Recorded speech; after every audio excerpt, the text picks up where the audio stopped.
The Honorable Elijah Muhammad said to us on this national election that there would be a lull before the storm, and each day that storm can be delayed, every hour that it can be delayed is to your and my benefit.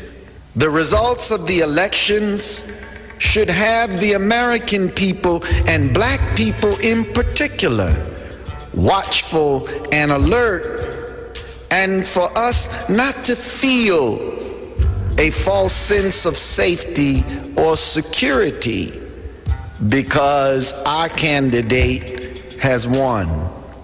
We must remember. You go to Nigeria, which is, if not the most corrupt nation in Africa, and it is, it could be the most corrupt nation in the world, Minister Farrakhan. Oh, now, Mr. Wallace. It is the most corrupt nation that I have ever covered. I've been there 25 years ago, and I've been there as recently as last year. Fine.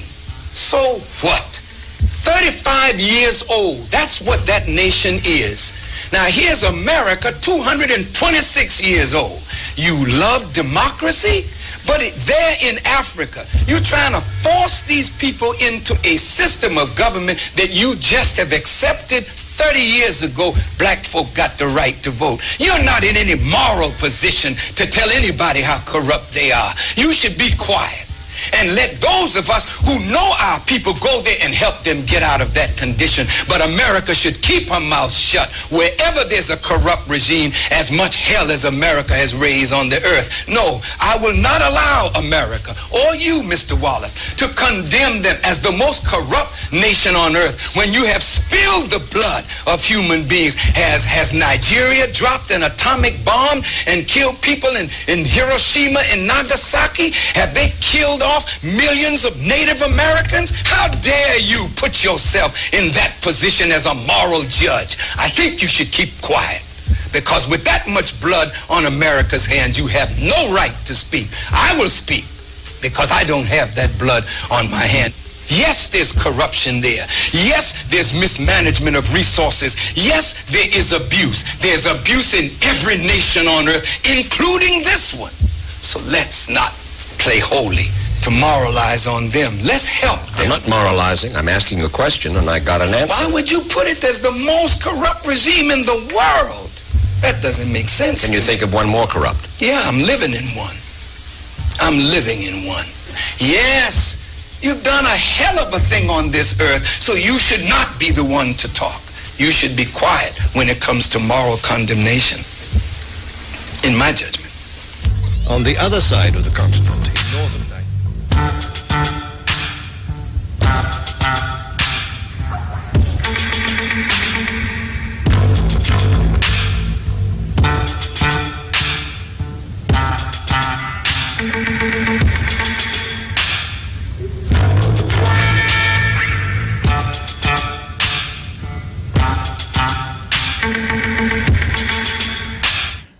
Greetings, listeners.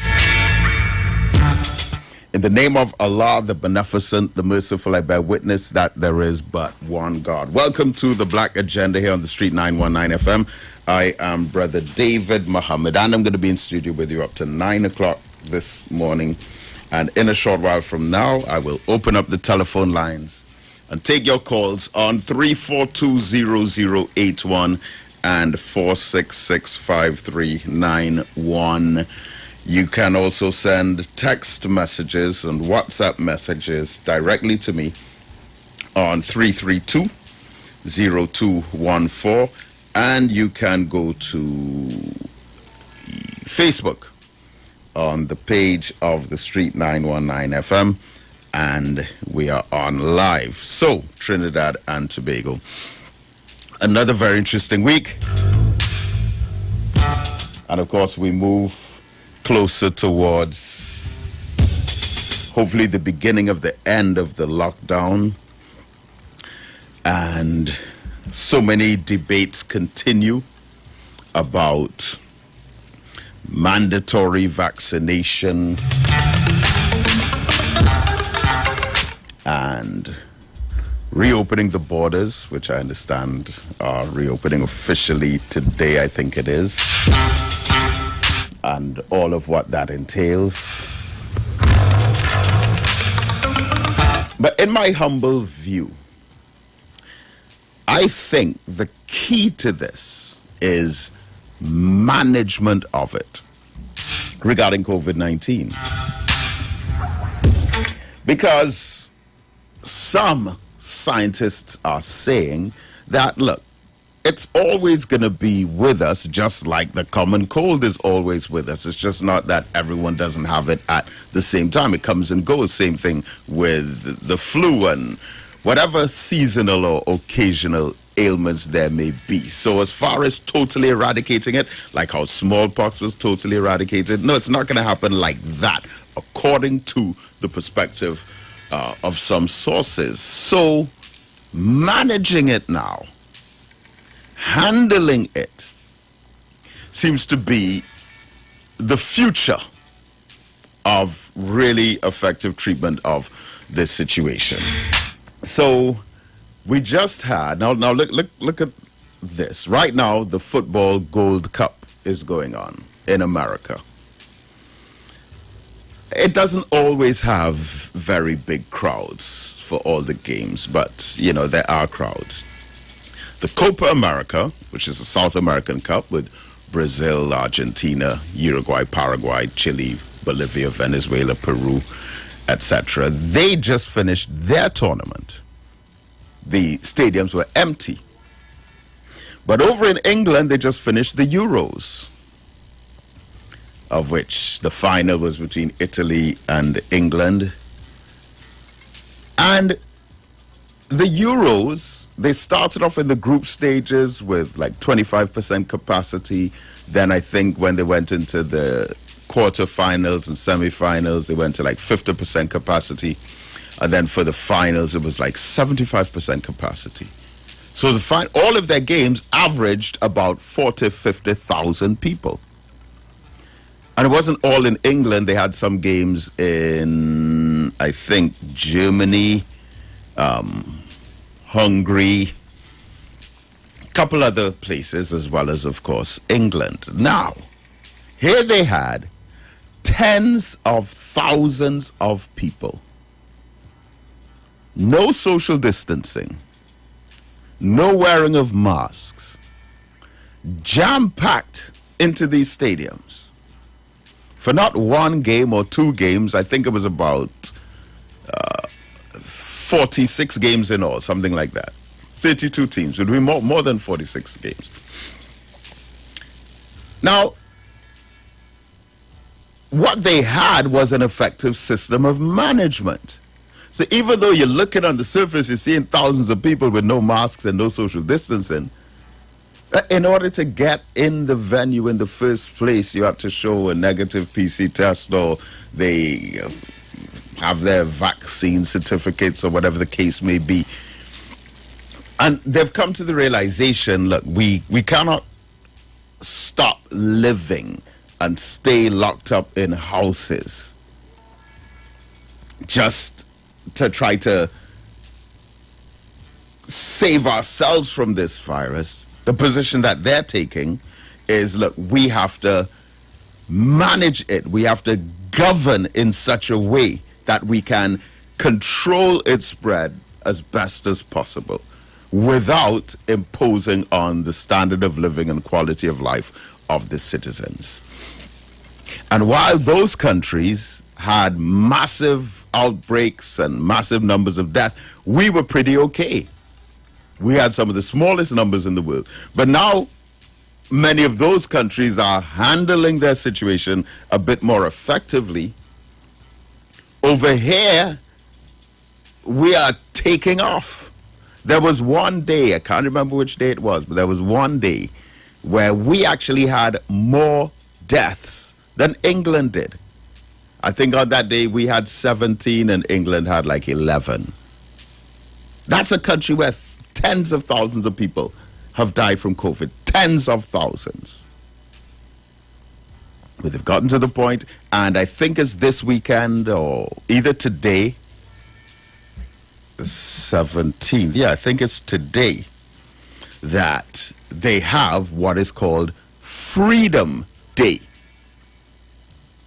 where the government of England is lifting all restrictions. Now think about that. All restrictions. And they have declared as a government that we have educated the people. We've made the different measures available. People understand about wearing masks, social distancing, washing their hands, etc. And now we're leaving it up to the rational, personal judgment of each citizen. If you want to wear a mask, you wear a mask. If you don't want to wear a mask, you don't wear a mask. They give little advice. If you're going on a train and it's very crowded, well, maybe you should wear a mask there. But if you're walking in the park all by yourself, you may not want to wear a mask there. But then again, you may want to, because you might think there are particles in there. But whatever it is, they're leaving it up to the individual. And personally, I believe that is a much more effective way. Because the trouble that we've gotten ourselves in, and the thing is, our politics is so mentally shallow that anything that happens in the country is just a crossfire blame game without solutions, really. And the attitudes coming out of some of the politicians now, it's, pardon me for using this word, but it is stink. And funny that, because it's I'm just flowing right now. I want to open up the lines in a bit, but I'm just like getting stuff out of my head. And speaking of stink attitude of politicians, we come to the issue with the cars and the tax write-offs. Now. Again, sometimes I wonder if my brain is just wired totally differently. Because I've heard so many people saying, but it's their money. If they want to buy an expensive car, then that's up to them. You can't dictate to them how they spend their money. Agreed. 100% I agree with that. I am in agreement that any politician who wants to spend however many millions of dollars on a vehicle with their money, they are free to do so. But that is not a defense for this that's happening now. Because what we're concerned about is their spending of your money. I mean, wake up. Them spending their money, fine. But it's your money that's being spent. So the same community center that needs to be fixed, that is not being fixed, the same poor people that might need some kind of food distribution who are not getting it, the same amenities or community development or social assistance that needs to take place that is not taking place. They are taking the money for things that they constantly tell the people we don't have money for, and they're taking money out of the same treasury and using it as a tax write-off for their cars. Don't you understand that? And then there was an opposition senator who said, yeah, I'm taking the car tax write-off too, but it's the government. No, it's the same money from the public that's being taken. How could you not see that? It's like, think of this. Think of a wealthy person driving down the street in an expensive car, and he sees a homeless man on the side of the road. And the homeless man asks him, can I have some money, please? And the wealthy man driving the expensive car says to him, no. And not only am I not going to give you money to get something to eat, I'm going to take money from you to buy a more expensive car than the one that I already have now. Those tax write-offs come out of the treasury. The same pension that the old people have to get. The same book grants that the young people have to get. The same social welfare and self-help that the people have to get. All the clogged drains and garbage that has to be picked up, everything that has to be done for the people that we pay taxes to get done. There are a lot of things that are not getting done.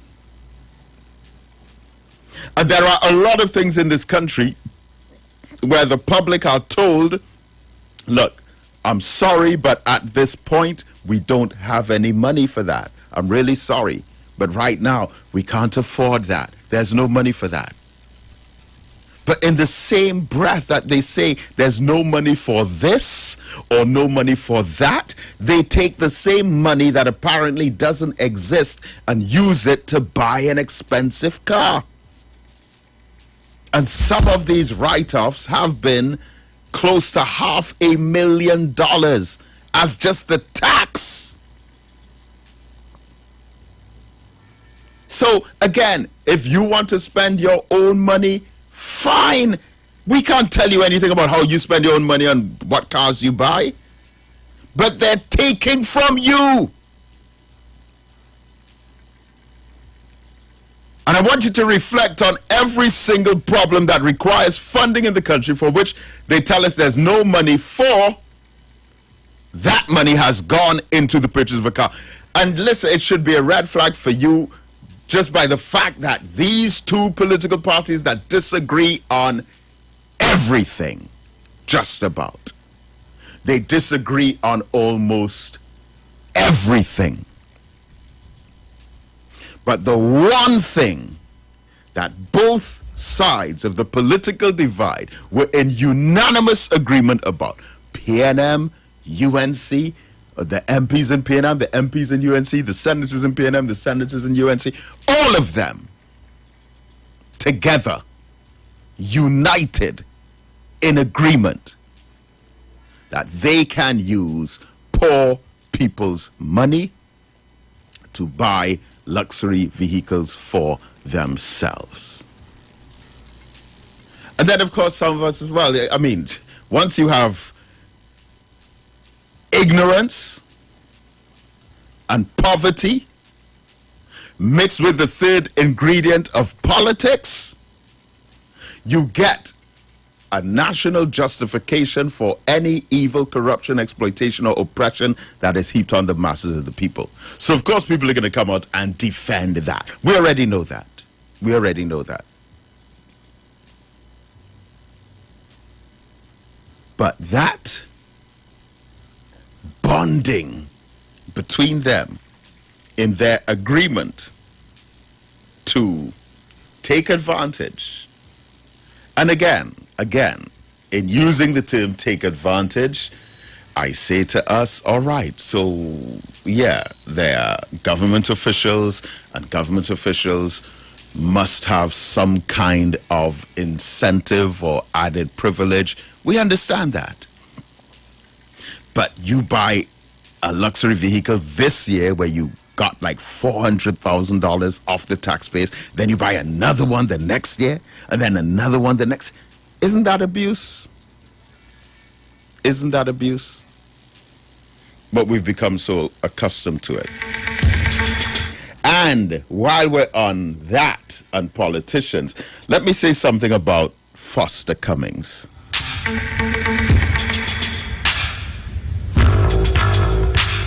Now, of course, we all saw the news and the denial.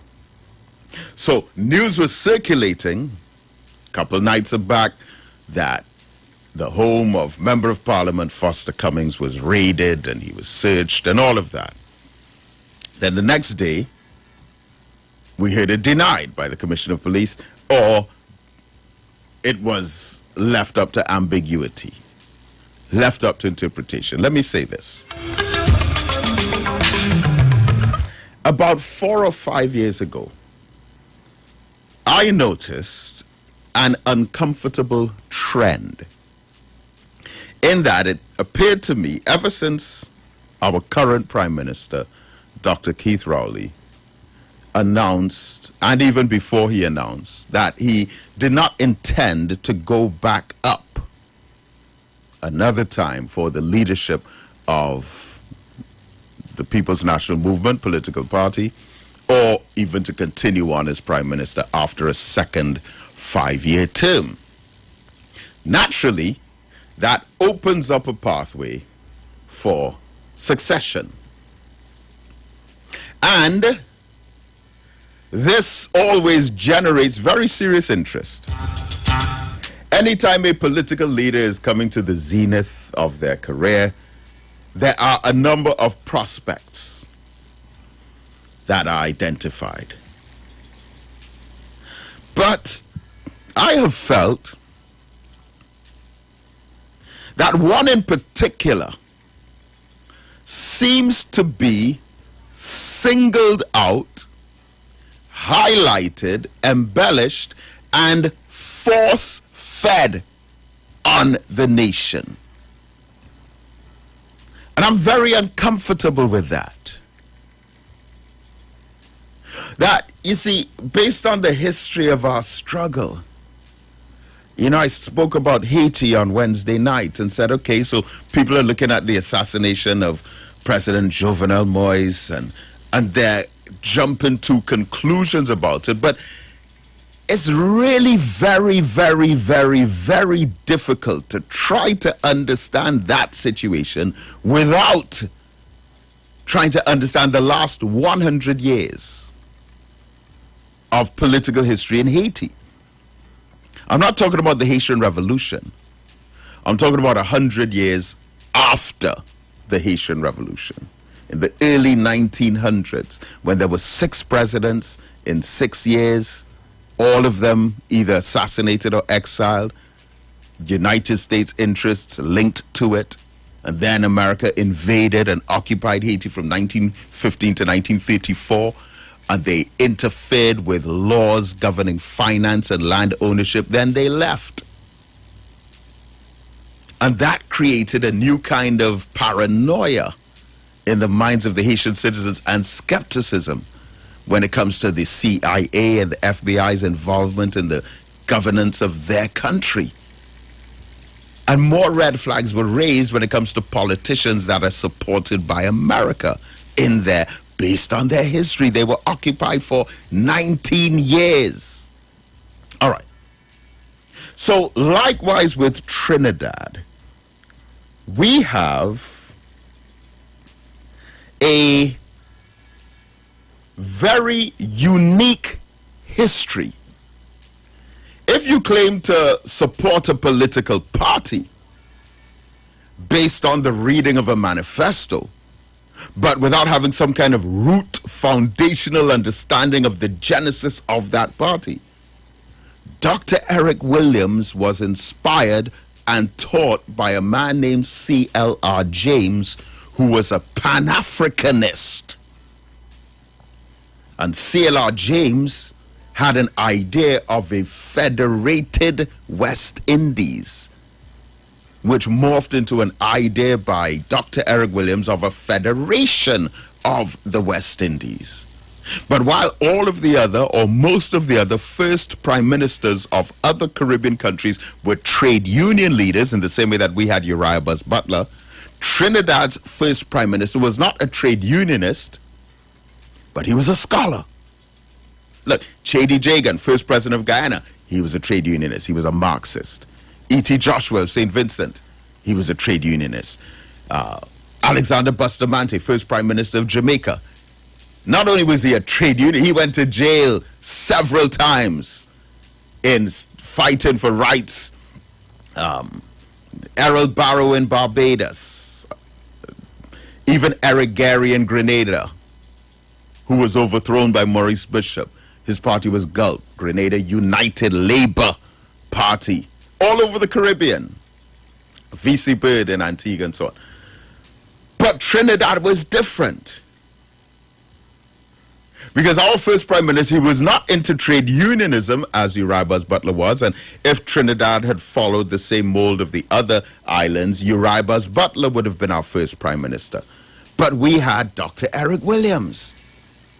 And his whole drive was education. As a matter of fact, the People's National Movement as a political party was launched in 1956. But that party that was launched in 1956 was an offshoot of a people's teachers movement, a people's education movement, which was launched in 1953. And Dr. Eric Williams was part of an organization that was dedicated to the education of black people. And while the traditional perspective in the Caribbean was that through labor rights, we will improve the standard of living and quality of life of our citizens in Barbados, in Grenada, in Guyana, in Jamaica, in Antigua, St. Vincent, St. Lucia, St. Kitts. The vision of Dr. Eric Williams was, okay, fine, I understand that, but we can raise the standard of living and quality of life of our people through education. And that organization that was launched in 1953 with Dr. Eric Williams and some of his colleagues became the People's National Movement in 1956. And Dr. Williams, one of his first priorities was to establish universal secondary education for everyone within the society. Yes, oil and natural gas has made a lot of money for us, but we, more so than many other nations, have an expanding middle class because of our education policy. That is what is at the root of our independence. And Dr. Eric Williams, even before he joined the teachers' organization that became the People's National Movement, his doctoral thesis, which was published in 1943, was about educating African people about the economics of the slave trade and how that economics has morphed into a modern day white privilege. Hence, Dr. Williams saying, Massa Day done. And he was giving that speech the year before independence to prepare us for our newfound freedom. That there should also be an economic freedom accompanying the symbolic freedom. So I want this to sink into your heads. Dr. Eric Williams, as a main priority, was the education of African people. And when there were only two independent nations in the Caribbean, Jamaica and Trinidad and Tobago, both prime ministers went on a tour. Prime Minister Alexander Bustamante of Jamaica toured Central America. He went to Panama, Costa Rica, Guatemala, El Salvador, Honduras, Nicaragua, and Mexico. But Dr. Eric Williams preferred not to go into Latin America, even though they're close by and those are our neighbors and friends. Dr. Williams instead went to Africa. He went to Ghana, Nigeria, Kenya, Uganda, Ethiopia. And again, being fixated on the idea of education for African people, he actually had a teachers exchange program where teachers from Uganda came to Trinidad and teachers from Trinidad went to Uganda. You know, the Minister of Education told Dr. Eric Williams when he was in Uganda, man, we have so much to talk about this, but let me just do my best. Because according to Dr. Eric Williams, in his book, The Inward Hunger, which is widely considered to be his autobiography, when he was in Uganda, the Minister of Education in Uganda said, I'm really impressed with how your government handles the racial diversity with the Indians. The Minister of Education in Uganda complimented Dr. Eric Williams. He said, the way that you all live in harmony with the Indians, that's really impressive. I want to put a bookmark there just for a moment, because, of course, in Uganda, where beloved leader Idi Amin Dada was from, one of the most demonized leaders ever, just like Robert Mugabe, in Uganda, there were a lot of Indians over there, and there were issues of racism with the Africans and the Indians, and President Idi Amin had expelled some of the Indians. Now, the Minister of, what is she now? The Minister of Foreign Affairs, or the Home Secretary, in the government of England is an Indian woman. Her name is Priti Patel. And she, about 2 months ago, condemned the footballers in England for taking a knee in support of Black Lives Matter. Now, you would have seen for the finals between Italy and England, the furthest England has gotten in football since 1966. It's been 55 years since England got that far in a tournament. England had 2 friendly matches before that Euros tournament. One was against Austria. Can't remember who the other one was against. One of those other European countries, maybe Hungary or one of them. First one, they won 1-0. The goal was scored by Bukayo Saka. Second game, they also won 1-0. The goal was scored by Marcus Rashford. Then they come into the Euros. They beat Croatia 1-0. The goal is scored by Raheem Sterling. Then they draw with Scotland 0-0. Then they play the Czech Republic. Again, they win 1-0. The only goal is scored by Raheem Sterling. Then they play Germany. They beat Germany 2-0. And the opening goal is scored by Raheem Sterling. Also, from that whole stretch up to the second goal against the Germany, all of their goals in all of those major international football games were scored by the black footballers. Now, they draw 1-1 with Italy. They go into extra time. It's still 1-1. Then there's a penalty shootout. And I said, since the beginning of that tournament, there's a different psychology in play when a black footballer takes a penalty in a penalty shootout for a European country as there is with a white footballer. With a white footballer, they know that if they miss, okay, yeah, they'll be ridiculed for a bit. There'll be some heckling and abuse and so on. But the black footballer knows subconsciously that if he misses that penalty, he's going to be a victim of the most vicious and brutal racist abuse. And that any individual who is in a high stakes situation psychologically engages in a rationalization process or a type of cost-benefit analysis process where they consider and reconsider the consequences of their actions, and those heightened anxiety levels cause a nervousness, overthinking, overacting, overreacting, and even overexerting oneself. So, England now, penalty shootout. Harry Kane steps up, he scores. Harry Maguire steps up and scores. Then Marcus Rashford steps up, takes his penalty, misses. Then another one of the black players, Jadon Sancho, who is actually eligible to play for Trinidad and Tobago, but you know how that goes. He's been playing in Germany for the last couple of years, and he was just purchased by Manchester United on a £73 million contract. £73 million.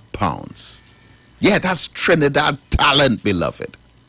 Anyway, Jadon Sancho steps up, takes a penalty, it's saved. Then Bukayo Saka steps up, takes his penalty, it's saved as well. Italy wins the game.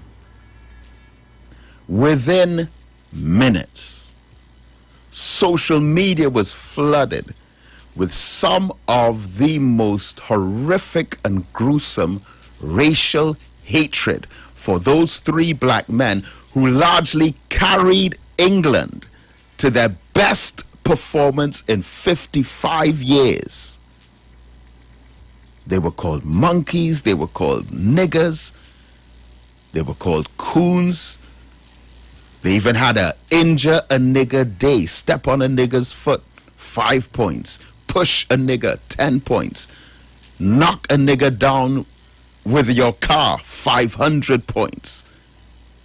All of this, pure hatred. Now, think, FIFA have invested millions of dollars in anti-racism campaigns. FIFA, they've had no room for racism. Every time you look at Premiership football, Manchester United, Arsenal, Tottenham, Manchester City, Liverpool, Chelsea, all the teams, they have the no room for racism, end racism, kick out racism. Before all of the games, they take a knee for Black Lives Matter. So Priti Patel, Indian woman from Uganda, who's the current Minister of Foreign Affairs in the English government, a couple of months back, she criticized the Black Lives Matter movement taking the knee. So now that there's all this bitter racism, and really the reaction against it has probably done more good than the racism could have done bad. Because the outpouring of love and support all over the world for those black players. So Priti Patel comes out and condemns the racism. And then one of the black footballers on the English team, Tyrone Mings, comes forward and says, well, wait, hold up. You are a hypocrite. Because you're the same woman in government who condemned us for supporting Black Lives Matter and for taking the knee. And now because it's politically convenient for you, you're going to come out and condemn the racism? But the main point about that, the racism in the English football, and our own national team, the Soca Warriors, suffered similar racism from the Mexicans the other night when we drew 0-0 with them. But here the key point for me,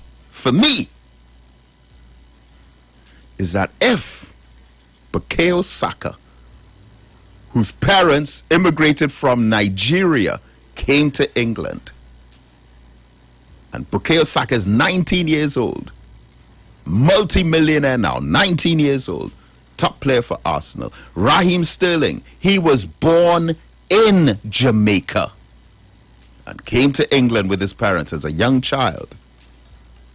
Best footballer in England right now, born in Jamaica. That's our talent. But you see, the thing is, if Bukayo Saka had scored that goal and England had won the Euros Cup, we would not have seen, nor heard, nor been exposed to any of that racism, but it would have been there. They would have hugged a black person, kissed a black person, if that last penalty had scored. So in a way, it's good that it did not score so that we can see the truth that is in those people's hearts. And just as some of the history came out, Gary Neville, with the white footballers now, with the white footballers in England, Gary Neville scored an own goal in 2006 in the Euros, which caused England to exit. Stage one, goalkeeper Joe Hart, not stopping a penalty, caused England to miss out in the semi-final in the Euros in 2020. Wayne Rooney lost his temper and got sent off in a 2006 World Cup quarter-final game, which they ended up losing. Frank Lampard, Steven Gerrard, Jamie Carragher all missed their penalties, which saw England lose to Portugal and get kicked out of the World Cup. Phil Neville's tackle in the 89th minutes in the game against Romania caused them to exit the Euros in the group stages. David Beckham. I was in England at the time when England played Argentina. David Beckham, skate tackle. A player got sent off, red card. England was out of the tournament. And the same coach of the England team right now, Gareth Southgate, in the Euros when they played, because he used to play for England in the 1990s. And when, in 1996, when he stepped up in the Euros to take his penalty, he missed. But none of those white footballers were victims of hatred, death threats, persons publicly expressing hatred for them and their family and their background. Is really deep, beloved. So, that racism is always there, whether you see it or not. Let's come back to what I was talking about in Trinidad now. Foster Cummings. So they're trying to, it seems, from my vantage point, force feed on the public a successor to be the next either political leader or prime minister. But if you support, and I'm saying it frank, to hell with what you think, because I'm not some hungry Negro saying things to be applauded or approved or to get some food from somebody listening. I'm a free black man. And I am saying that if a Chinese man is forced on the public to be the next prime minister of this country or leader of the People's National Movement, that would be a spit in the face of the legacy of that political organization that had as its initial priority the education and upliftment of African people. Go and read Capitalism and Slavery, British Historians in the West Indies by Dr. Eric Williams, The Negro in the Caribbean, and The Inward Hunger. Read it for yourself and examine the consciousness policy of Dr. Eric Williams and his support for the Black Power movement, his firing of his white government ministers in 1970 in solidarity with Black Power. Educate yourself on your own political party instead of being a servant for every white or Syrian or Chinese or French Creole that comes to the forefront of the party and defending them in their rape of the treasury. You read it for yourself. And I am saying that young brother, Foster Cummings, is seen as a prospect for the leadership of that party. But they're looking at him and they're saying, no, we have to stop him. And I believe, this is just me, I have a right to an opinion just like you. And I believe that all that we saw was a plot against him to try to tarnish him from becoming leader. That's my belief. But I'll say to him, though, that when the DSS in La Hoquita were under stress and they wanted some kind of counsel, some kind of support from the government, and the black government turned their back on him, they came after you in the same way they came after him. Let's be conscious, black people. Let's be conscious, black politician. You're still one of us. We'll be right back.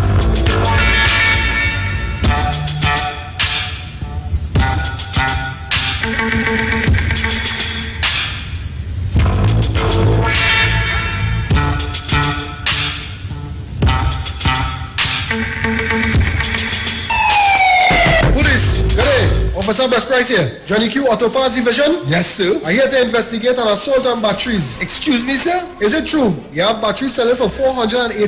Yes. Power Master, Optima, Vata, and Megastar batteries. So I can buy a battery for $488? Yes, sir. For cars, trucks, and boats. Backed and distributed by Massey Automotive. Which part? Right here at Johnny Q Hardware and Auto Parts Division, 15 Arrowbita Avenue, Woodbrook. And our new Johnny Q Superstore, located at Lowlands Mall off Claude Noel Island Highway in Tobago. You could call 60 Tools. Alright, thanks boss. Nama. Granny. Do you have $488 to lend, man?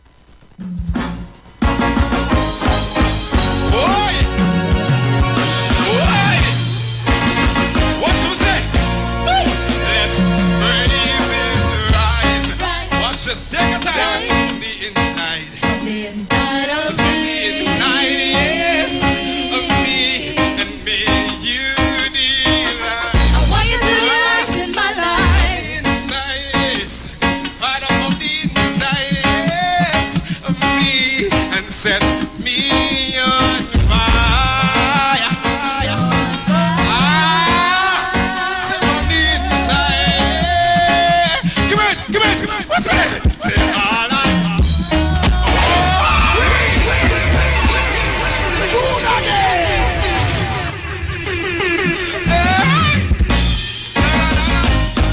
Hey.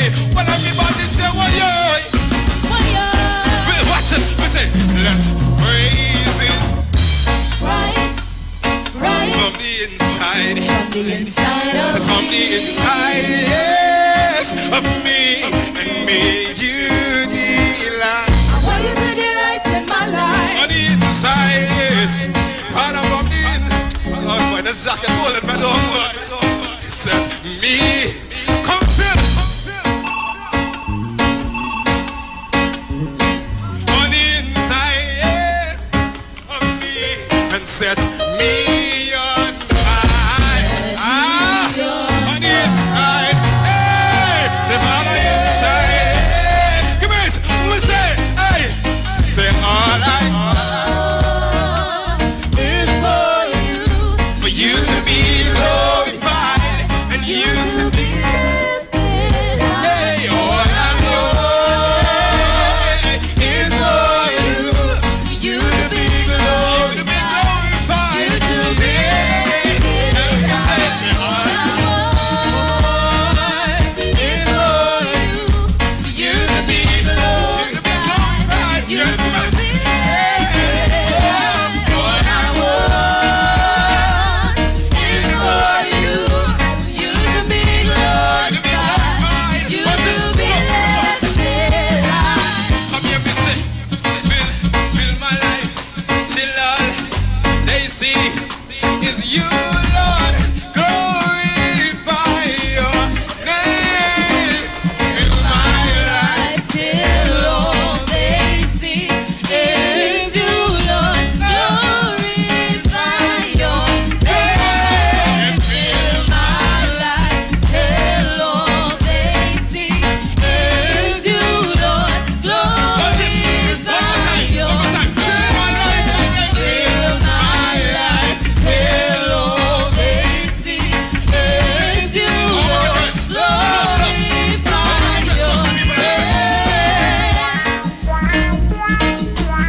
Are you experiencing loss of vision, or are your glasses broken? At Value Optical, we're open, and we're here to help. You can have your urgent eyeglasses in 3 days with packages starting at $695. When you visit us, be mindful of the 3 W's. Wear your mask, wash your hands, and watch your distance. Please call us toll-free 800-2020 for expert advice on your vision needs or to book your appointment. Value Optical, caring for your eyes. Looking for a safe and relaxed professional massage therapist and nutritionist? Look no further. Nature's Touch with Empress Judy and Associates offers a natural approach to better health. Treat yourself to a professional massage therapy and nutrition advice in a safe and relaxed atmosphere. Rejuvenate your body, mind, and soul at Nature's Touch Therapy. For an appointment, please call or WhatsApp 1-868-398-8282 or visit our Facebook page. Remember, your health is our responsibility at Nature's Touch. Hey, you keeping safe? I hope so. I don't really know what will happen when everything will back up, but the line had to go on. But in the meantime, just come online with the live wire. I'm on the Street 919 FM every Saturday from 5 to 8 p.m. Or you could check us out on the live on Facebook at the Street 919 FM or on YouTube at Street TV. Don't forget to share the live. That might just be as important as you keeping safe. So mask up, sanitize, tune in to the Street 919 FM, Lime on the Live Wire, Saturday afternoons, 5 to 8 p.m. Don't worry, I gotta be home in time for the curfew. Keep safe. Blessings in the wonderful name of our Lord and Savior Jesus Christ. You are invited to listen to the Final Hour broadcast heard every Monday from 12 midnight to 5 a.m. in the morning on the Street 919 FM radio. Hear my mom, Pastor Helen Garcia, and myself, Pastor Valentine Garcia Jr., preach the Word of God to the elderly, youth, and children. We can be contacted at 629-0113 or 623-8444. The church is located at 26 Prince Street in Port of Spain. We look forward to you joining us. God bless you. As my life I lay it on the altar, as my life. Better vision for your physical eyes, and through the eyes of faith, let healing arise in your mind, body, and spirit. At Natural Heal Ministries, we teach kingdom principles for living that brings the blessing of God to your mind, body, and soul. NHM Professional Associates are located at number 10 Moody Stewart Street, Monrepos, San Fernando. For more info, contact Dr. Desmond Phillip at NHM on 349-3494. NHM Professional Associates can be heard live on the Street 919 FM every Saturday from 9:05 to 9:55 a.m. Share the live. Share the live. The Street 919 FM on Facebook and Instagram. Share the live. Iowa George on Instagram. Share the live. Iowa TV and Street TV on YouTube. Share the live. The Street 919 FM. Job.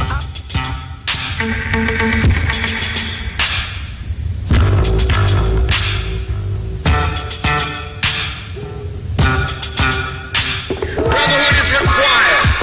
Brotherhood is demanded. Brotherhood is obligatory.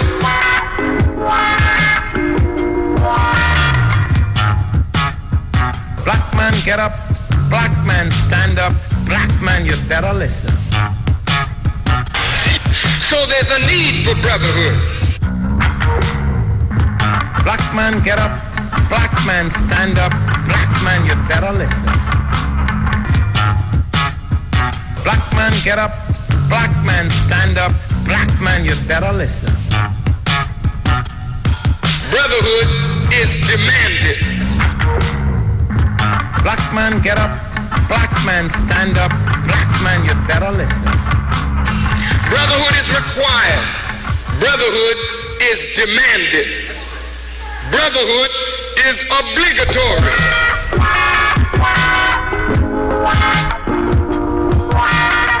Brotherhood is essential, it is urgent, and it is compulsory.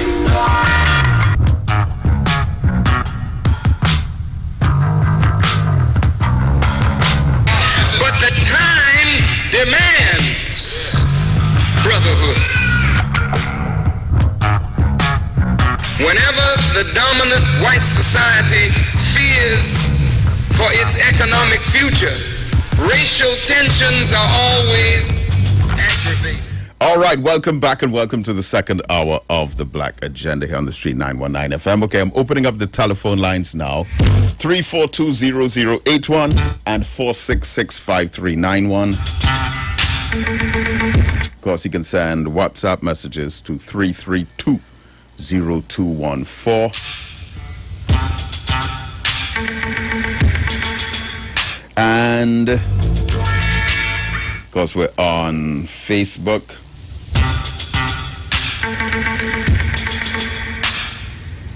On the Street 919 FM's page. All right. So, our telephone lines are open.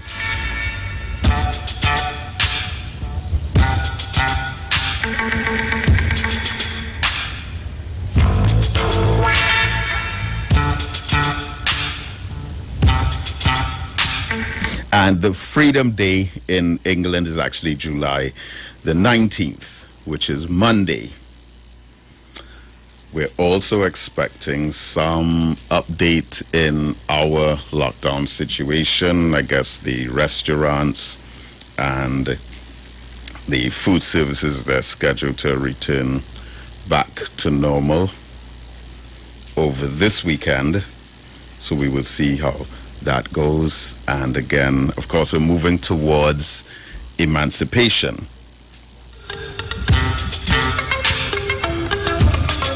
All right, so I understand you're trying to call in, but something is going on with the phones. Let me see if I could fix that.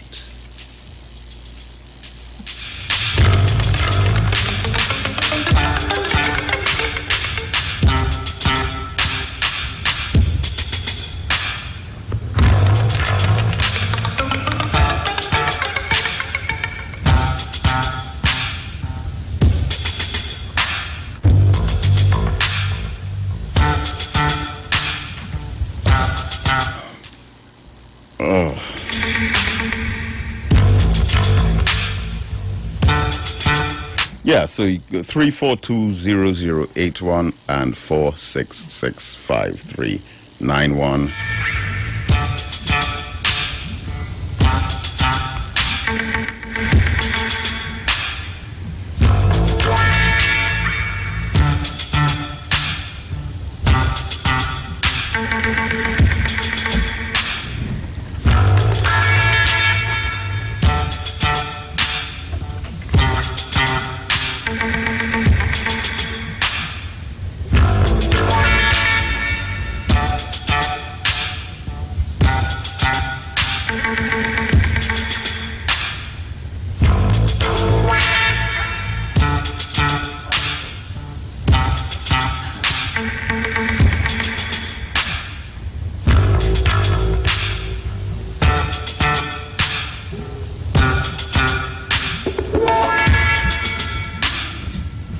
All right, so my apologies for that. I should have left you listening with something, to be honest. So, I understand I have to restart the phone.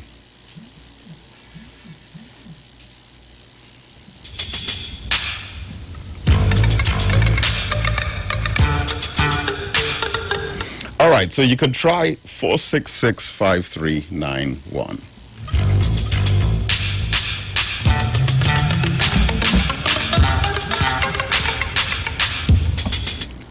Good morning, caller. Okay, good morning. Yes, good morning. Are you hearing me? Yes, I am. Okay. Well, I want to say blessing on to you. I want to say blessing on to all the African people in Trinidad and Tobago, the Caribbean, and the wider world. But you mentioned something earlier on concerning the mandatory vaccines. Now, something happened since the lockdown in the country, maybe since last year, where they're telling people stay at home and also social distance.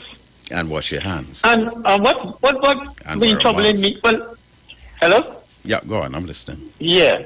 So what happened, what bothered me is that for the couple of months, more than 5 months, no more than 6 months now, is that how could you be social distance and yet still stay in your home? Let me say you have a family of 6 people or 8 people, and they all live in the same house, right? But what I'm saying is that if the virus is spreading through contacts, like touching utensils, touching each other or whatever, right? 6 feet apart and all that. Wouldn't it be better for the people in them to be spaced out? You understand, that breeze and all that, and air pass through them, get some sunlight and all that, and that will help a lot better. Just like what's going on in England right now.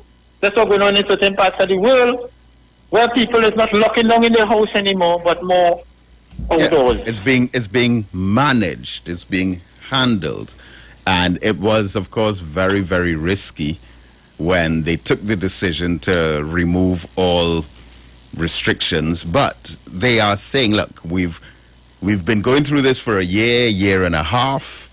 You all know what the basic procedures are: social distancing, wear a mask, wash your hands, etc. And we're opening the country back up, and you use your own common sense. Do you know the countries what did not lock away the people indoors?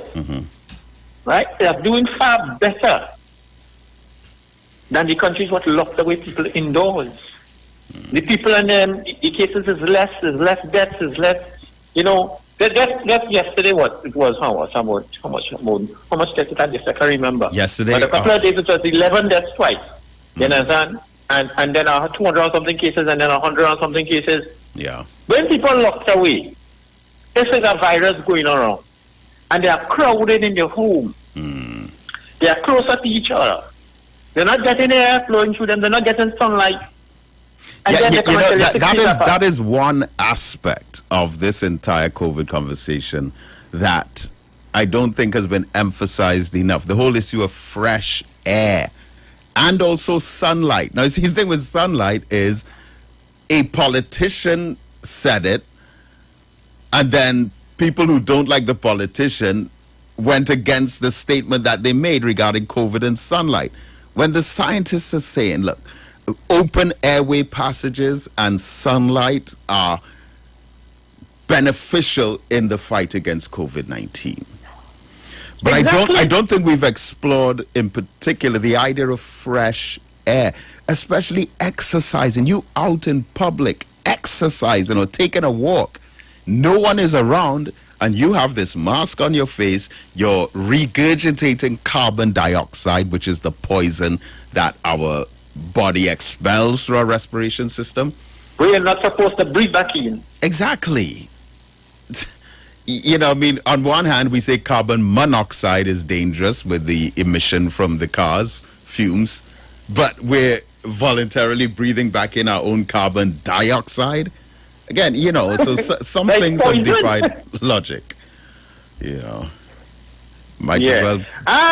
I listened to your program. I was listening to the second phase of your program there concerning, the well-being of Trinidad and Tobago. I noticed that concerning one or two of the universities that UTT, that I think the registration fee was something like about $300 and something or $300, and they moved it up to $1,200. Really? To register now. So that is something I wanted to touch on. Because I don't know why they will want to do a thing like that. I mean, they say people don't struggling to, to get money to move by through this whole year and a half lockdown and all this. Anyhow, lockdown, I'm listening. Yeah. Thanks a lot. Thanks a lot, brother. Yeah, so just before the break, I was saying regarding Foster Cummings, I believe he is a likely successor for the political leadership of the party, and there are those who would want to get him out of the way. And that whole, whether it really happened or whether it did not happen, the fact of the matter is the story went out there. And I believe the purpose of the story was an attempt to discredit. But I also say to the brother, with much love and respect, that when they seized millions of dollars from the DSS in La Hocata as well, and they did that brother wrong,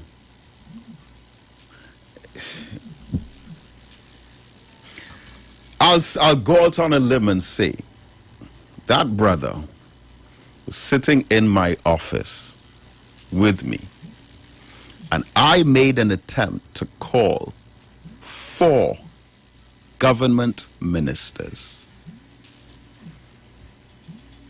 to link him. That's all he wanted. He was willing to do whatever, follow whatever guidelines, say, okay, well, look, just tell me what I need to do to make this right. He just wanted to speak to one of his own in government so that they could fix this. They all shunned him. They all shunned him because he was a black man representing financial freedom.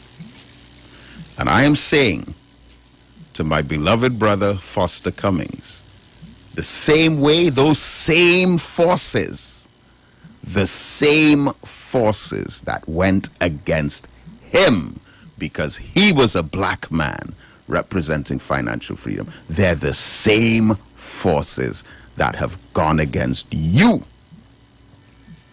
And this is why I say to all of our African members of parliament, don't ever think that you have become part of their social circles. You can be part of their social circles for as long as they have you in the place where they want you to be.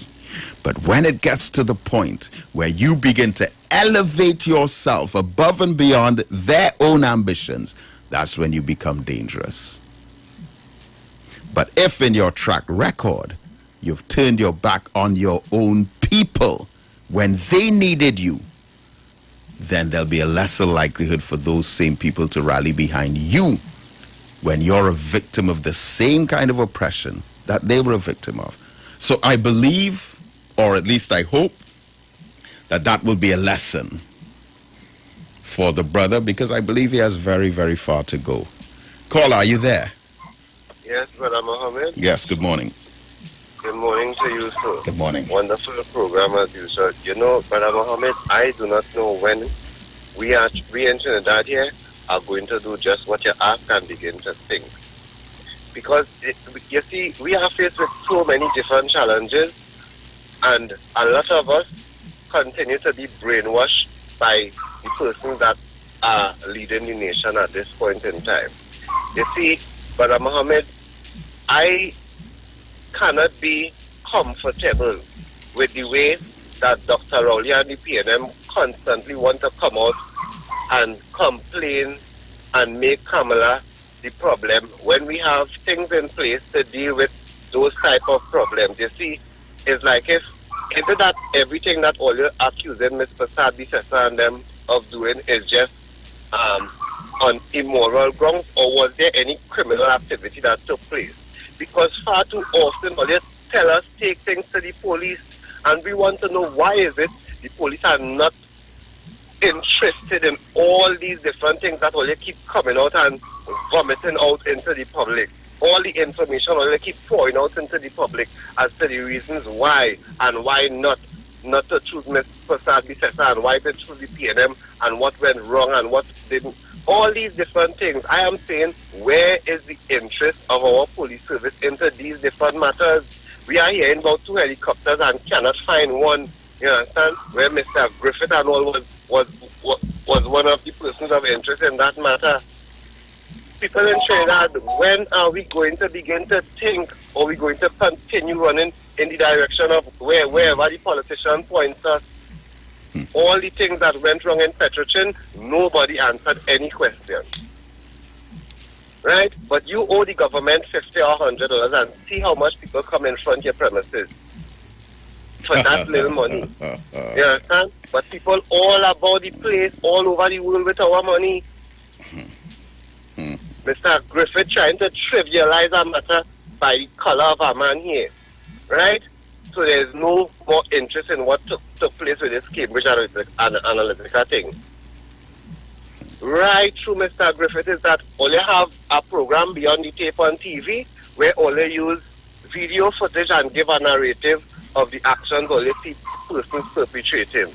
But how convenient all you twist all you tongue, Mr. Griffith, Mr. Alexander and the likes of you all, when only have same footage and unable to give us a clear narrative of what's taking place because the act is committed by persons in all your circles. People in Trinidad and Tobago, just as how Mr. David said, when we sit back, when somebody bawling in their pain and turn our back, like what the politicians and them did to Mr. Kevin Clark, you understand? The bank went as far as to throw you out the bank.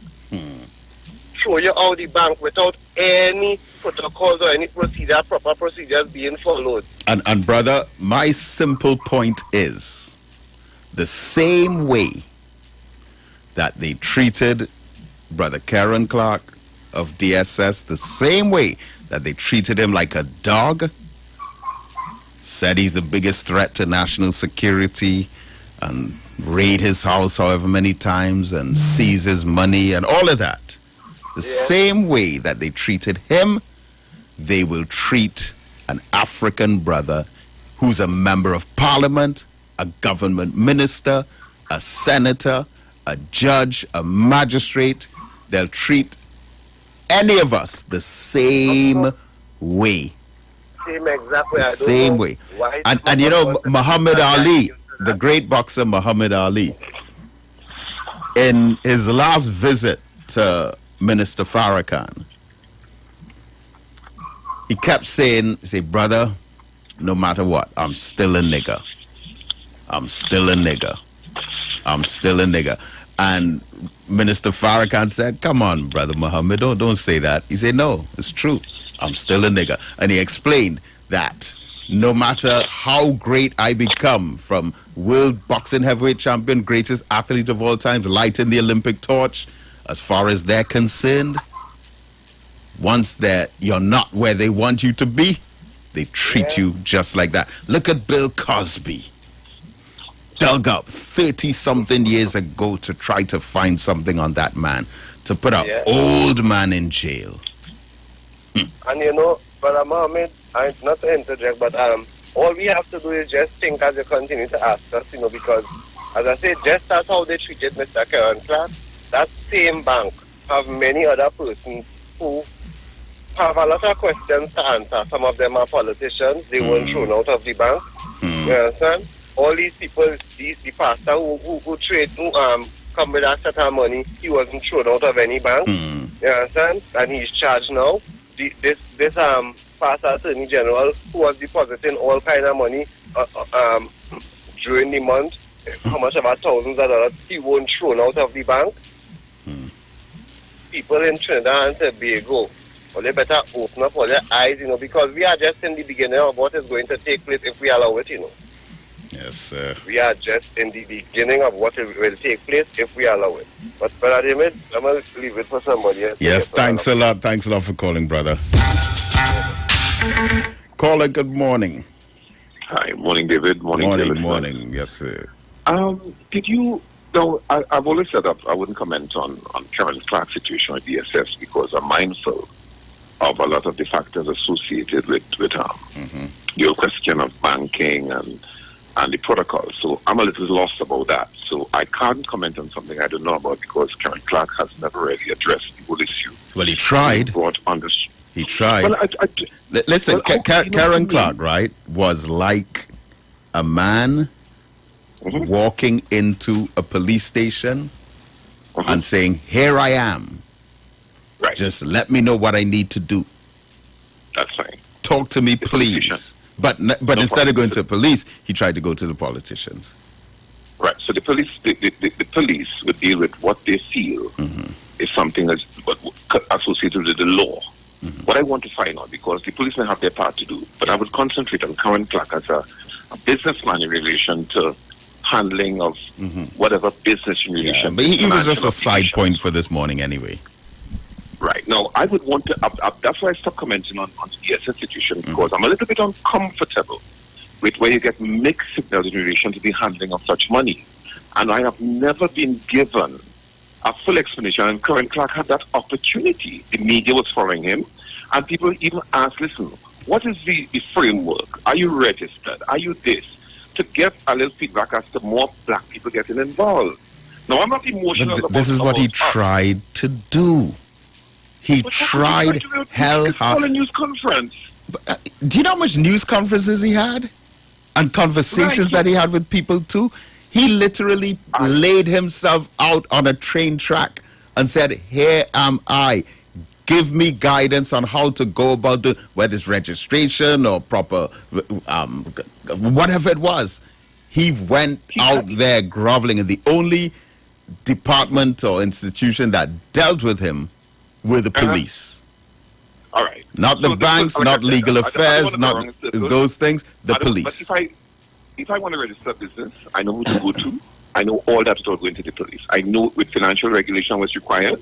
Legally, to invest with millions of dollars, I would know where to go to. So I'm a little bit... You would. It's a little bit you would, maybe.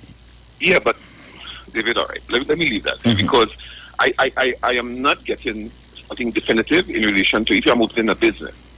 I could know what to do, and I can't believe Karen Clark don't know what to do, that he has to... So you're speculating. But I don't want to go on that. You're speculating. So my thing is, yes, I don't know, because it hasn't come out good. There are a lot of people know and some don't know. But the media, they make you get media attention.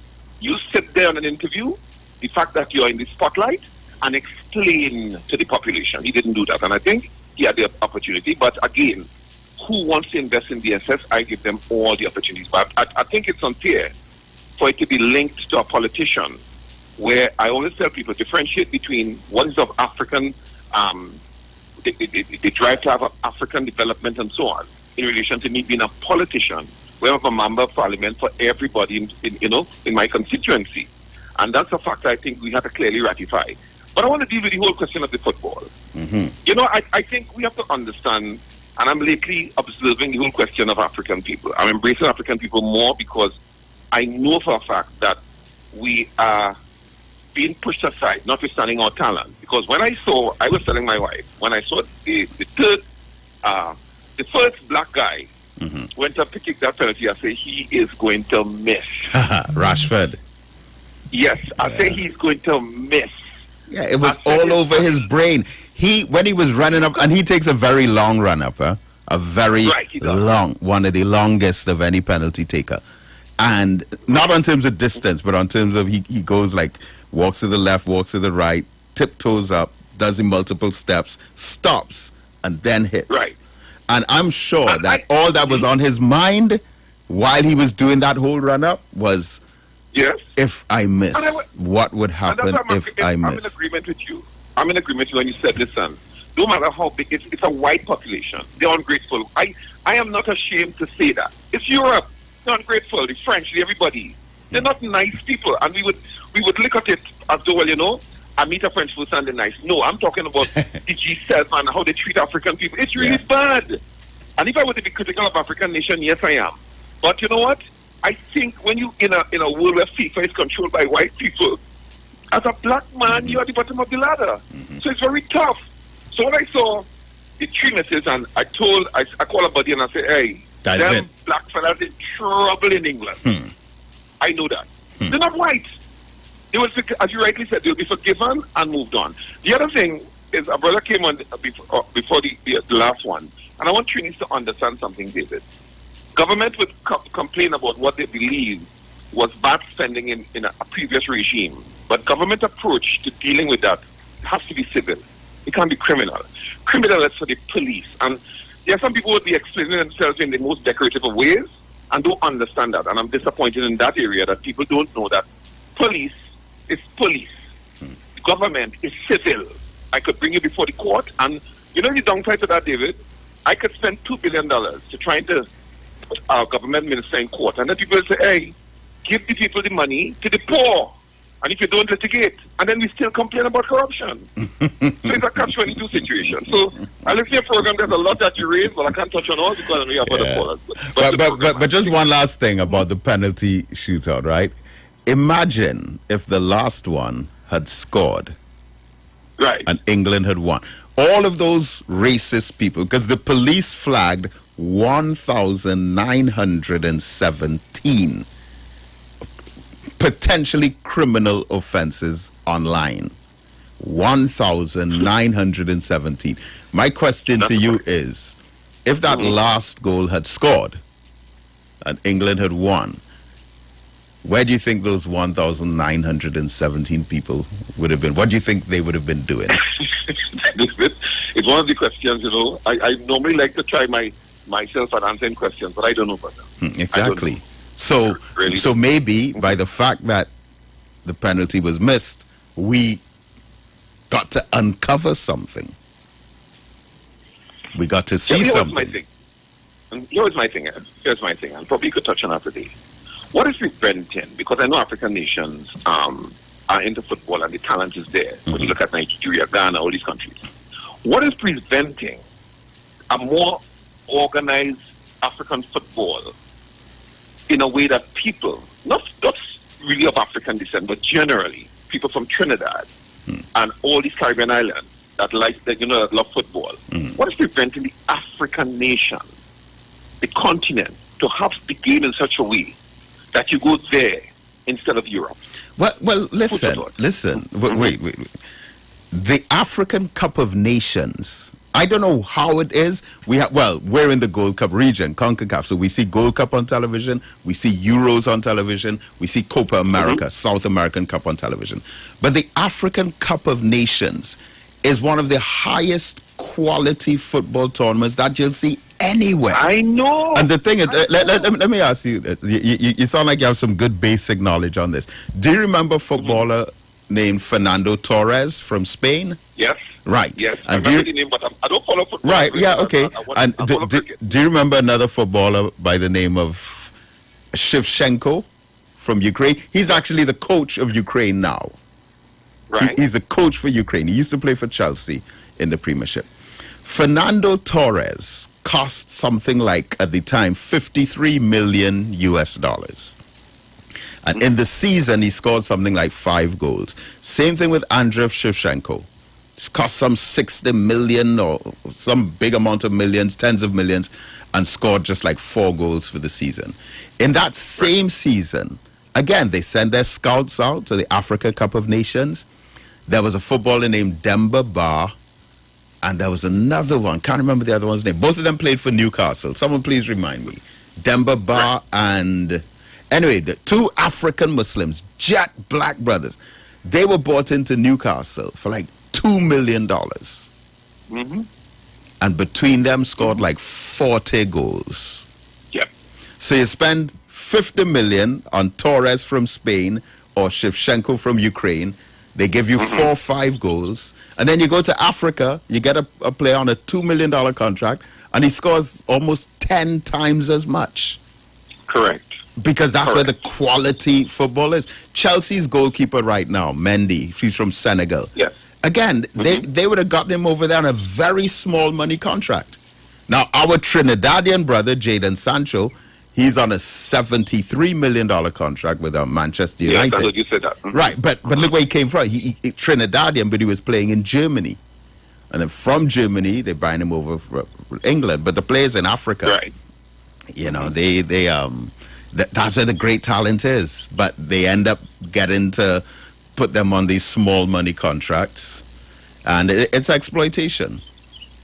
It's exploitation. It's to the highest. It is to the highest. And we always start at the bottom of the ladder, but I always say that the world, with businesses and everything, they are more drawn to their whiteness. And I am real with that. I at one time, I used to think that, boy, I can't wait to reach America. So I reached there twice. And I haven't gone there since 1989 because there's something about America that I don't really like. And when you look on social media now during the pandemic, it makes it worse where you see, I don't know, and I don't want to talk loosely because I know they're thin-skinned, about America need to deal with themselves when they consider themselves a first world, even the policing. Yeah. So there are a lot of gray areas, but boy, I just want to tell African people that just concentrate and let's try to live good and let's try to do the business right, and we'll be fine. We'll be fine. Yes, sir. David? Thank you so much. Thank you. Good morning, caller. Thanks for holding. Yeah, blessed morning, Brother David. Blessings to you. Nice conversation with the last caller. Yes. Well, as I always try to say, I'm Ethiopian. He is like a one letter, pronounced as Ethiopian. You see, Brother David, this race thing, what they're putting on me, I don't like it at all. I am the chosen people of Jah, you know. I am the chosen people of Jah. According to history, the first mankind is where we call Africa today. They put me in this race category to demean me, to degrade me, according to you, to pay me less than what I'm worth. This is what this society is about. We must think as a people. We must unite as a people in this time, Brother David. You see all the hatred spread on Facebook and Twitter and all them things? We just have to ignore it because we must know our identity. We must identify ourselves. This is the only way forward. With us, Brother David? Yes, sir. Concerning the football, you see what the coach did was an injustice to the two players, bringing them on 1 minute to go. What? Well, that's what they do. They bring you on for the purpose of taking a penalty. No, Brother David, it shouldn't be so. If you understand what I'm saying, that is all your purpose is to do, to go and score. Well, in 1 minute. They do even if they are changed them somewhere 15 minutes ago, everybody gets. Well, I agree. But that is what I was saying as well, because they were cold. They were physically cold. This is what I'm talking about. Yeah. If they was on the script, they might have even scored and all. Yeah, you're right. But of course there are other facts. But I haven't heard anyone really talk about that. The fact that, you take a little warm up on the side. Yeah, but you need to be running. Well, Brother David, I play football, and that is why I'm telling you that. If you was watching you, I played football. You just can't go on the field and take your first thing is a penalty. Yeah. No, it doesn't work so. You understand? And the people and them and all three of them came on as subs, all three of them. Yes. And concerning what is going on right now, you see this COVID business, people get real. If we follow instructions, this thing would happen. The government is looking to open the borders now, be more vigilant, and are talking to the government and Minister of National Security. You see those people coming from America, Barbados, England, because most of them coming through Barbados and coming here. You see those people coming from Barbados to Trinidad and Tobago, please keep all your eyes up. Thank you very much. All right, thank you.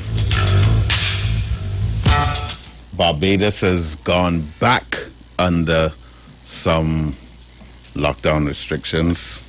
Good morning again, David Mohammed. Good morning to you. I want to say something. Yeah, I want to say something. All my family, we always space out.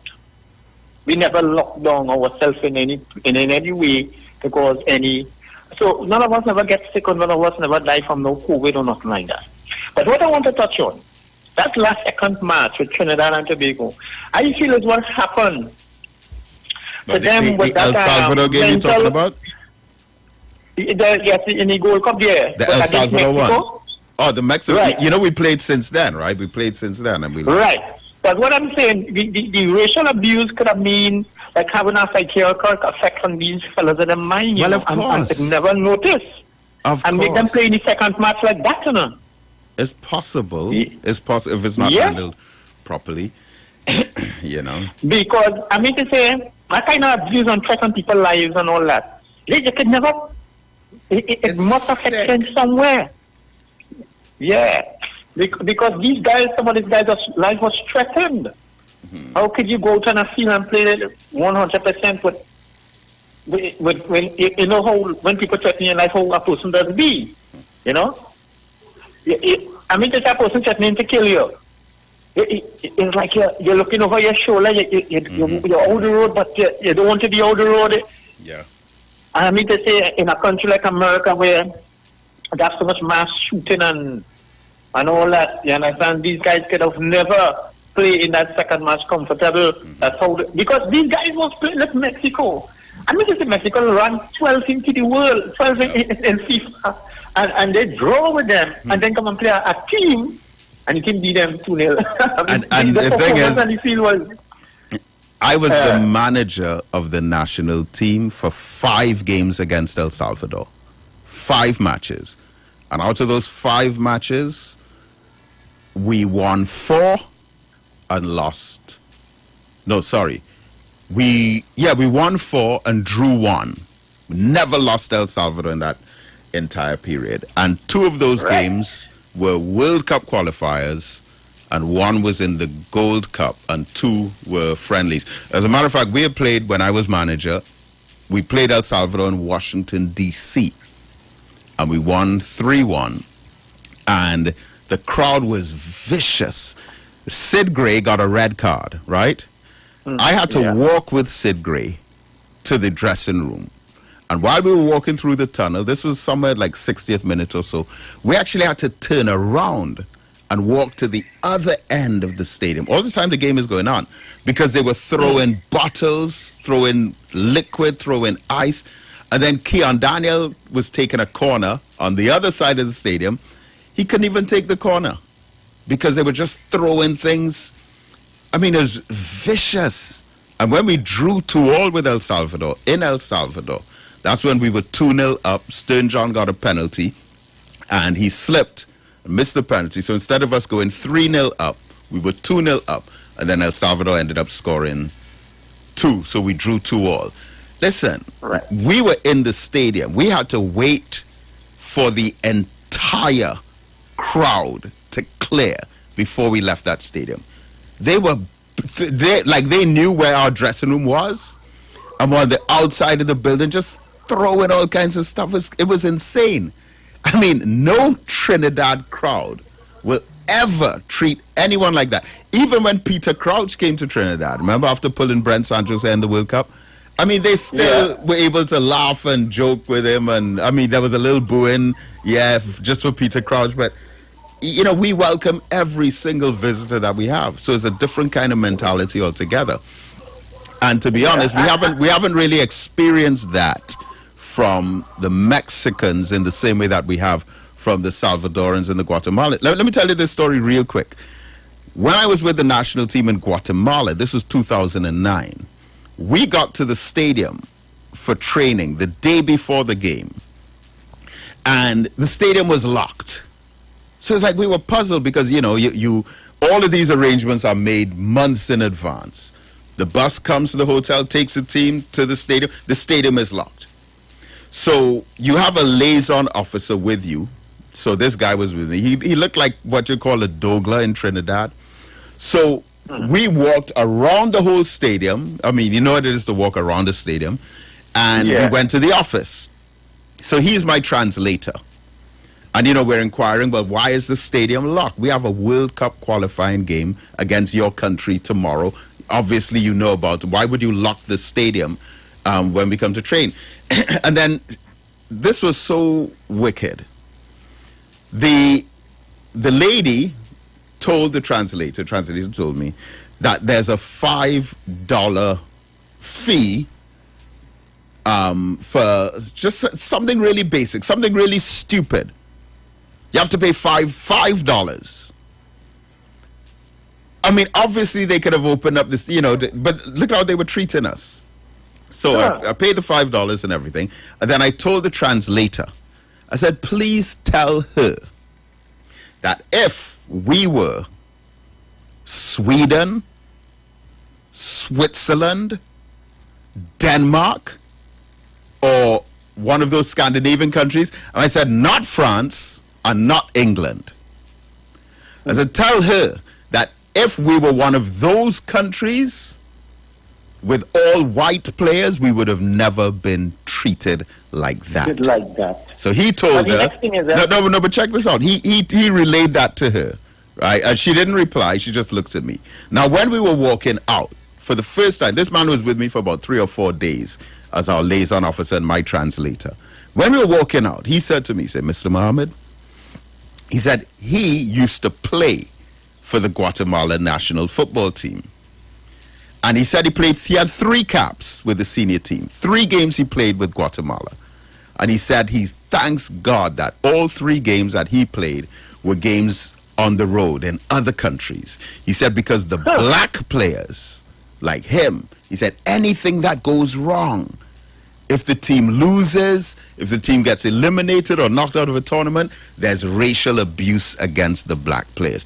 And he said, I understand what you say. He didn't even open up to me in the 3 or 4 days that we were together. And it's only after I told the lady at the Guatemala Stadium that he decided to confide in me in that way. It is everywhere. We haven't heard anything about racism in Guatemala, but trust me, it's there. Same thing in Honduras. Yeah. The Honduras national team now is almost completely black. It's almost a full black team. But the racism is there. El Salvador is the worst. El Salvador banned black people from entering their country from the 1930s all the way up to the 1980s. They had a president called General Maximiliano Hernandez. Banned black people from migrating into the country. Same similar laws Argentina had years ago. So I know I've been going on long about that, but you know. Well, that's all right. But I want to say something. Match against Mexico, when things like that happen, it has laws by FIFA, but that right, to stop the game. Now, those are new laws. Yeah. And give the 3 points to Trinidad. Why that? Why the referee didn't do that? Well, actually, it's supposed to be 3 times at least. You know, you stop, you give a warning, you read the fair play rules and so on. You inform the audience of what their consequences are for that kind of. Did he do anything like that? Yeah, he did. He stopped the game twice. Twice? But yeah, stopped the game twice. It went on and it went on and on. Well, I think the second time he stopped the game was close to the end, right? Brought all the players in the center circle and. It's horrific. It's horrific. All right, have a blessed day again. Thank you, my brother. Thank you so much. All right. The premiership is due to start on August the 14th. So we'll see what happens, but I look forward to a very successful career with all of those players, Marcus Rashford, Jadon Sancho, Bukayo Saka, Raheem Sterling, all of the black English players, and all of the black players throughout Europe. Caller, good morning. Good morning, brother. Good morning to you. Question, please. Mm-hmm. Could you name 3 living PMP black intellectuals who are working assiduously in defense of our people? 3 Trinidadian living black intellectuals. Well, of course, there are several. Where did that question come from? It comes from the fact that people, I'm dealing with UNC, have been working very, very hard to instill a sense of stupidity in African people. Right? And I'm flabbergasted in the sense that, you know, there was once a brother Kojo who was very strong. Yeah. Strong in defending us as a people. Now, when I look out here, I'm seeing no one. Okay, but first of all, so what are you saying, that Professor Selwyn Cudjoe is no longer a black intellectual who's representing black people? Not much I am saying. You are saying that? I am saying. Well, I strongly disagree with you, because whatever the politics of the situation is, maybe he switched his political allegiance, but Professor Selwyn Cudjoe really has provided some of the most indicting information against racism. He has done extensive studies on Hindu racism against African people. I have used a lot of his research, even in my PhD research, about racism against African children in Hindu schools. And I mean, the volume of work that he has produced, they should be, the political party, the PNM political party, should be so grateful to him, because were it not for a lot of his research, especially during the Patrick Manning era, I mean, it volumes and volumes and volumes of information that would have really, I think, assisted the People's National Movement in winning the election in the first decade of this year. You also have Dr. Claudius Fergus, who's a brilliant African intellectual out of the University of the West Indies, who is doing some incredible history on the indigenous African communities in Trinidad, and which of course was leading up to the whole removal of the statues. You have Dr. Michael Toussey, again, I mean, the African conscious scholar, brilliant intellectual, representing African history and culture through those channels.